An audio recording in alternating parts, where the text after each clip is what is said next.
নীরব ভোরের আলো তখন ধীরে ধীরে চারপাশে ছড়িয়ে পড়ছে।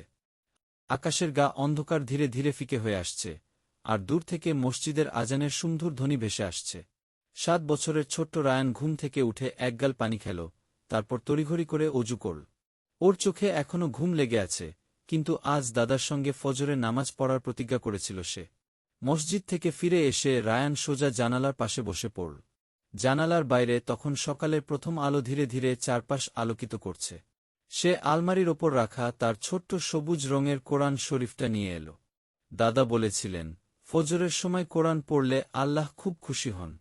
সে ধীরে ধীরে পৃষ্ঠা উল্টিয়ে সূরা ফাতিহা পড়তে শুরু করল। বিসমিল্লাহির রাহমানির রাহিম।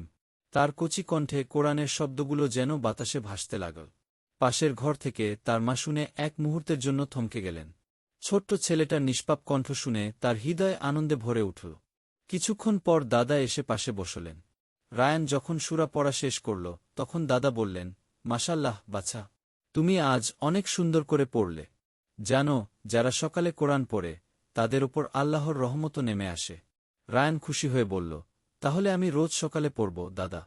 দাদা হেসে তার মাথায় হাত বুলিয়ে দিলেন। সকালের আলোয় দাদার চোখে মুখে ভালোবাসার এক প্রশান্তি ছড়িয়ে পড়ল, আর রায়ানের মন আনন্দে নেচে উঠল। সে জানে, আজকের সকালটা সত্যিই খুব সুন্দর।